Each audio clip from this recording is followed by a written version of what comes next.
Traffic going way back in both directions, and look out at the corner of 14th and Elm because I just dropped my bagel. The Grand Theft Auto Definitive Edition trilogy is just 20 years of disappointment all at once, and one of the biggest downers for me was loading up Grand Theft Auto 3 and finding that the top-down God's Eye view camera had been removed.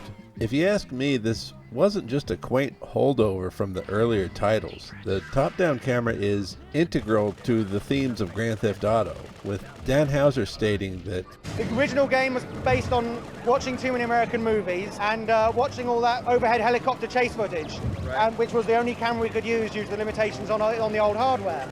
And when he says American crime films, I think there's one in particular he's referencing, involving a man searching for a presumed dead friend after an exhumation finds someone else buried in their grave. Would you really feel any pity if one of those dots stopped moving forever? If I offered you 20,000 pounds for every dot that stopped, would you really, old man, tell me to keep my money? Or would you calculate how many dots you could afford to spend? Free of income tax, old man. And when he says chase footage, the one that comes to mind is probably O.J. Simpson. I grew up in Southern California in the early 90s, and I remember live chases on cable news being a pretty regular thing. I remember watching these thinking, there's no way that guy's getting away. They've got all these helicopters staring right down at him. And now it's not just choppers you gotta worry about, but Google Earth.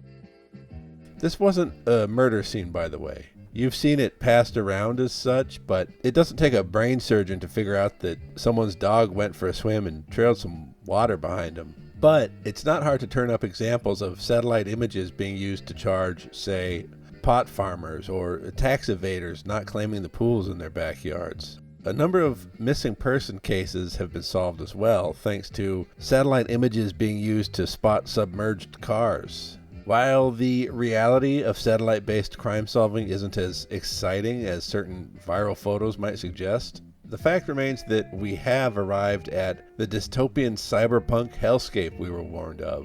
And satellite images have come in quite handy for things like auditing the lower middle class.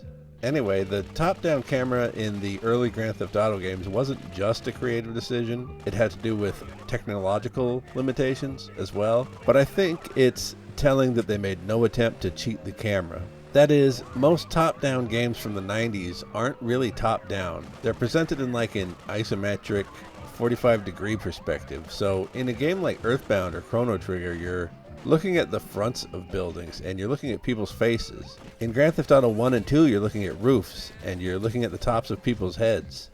This angle renders violence impersonal.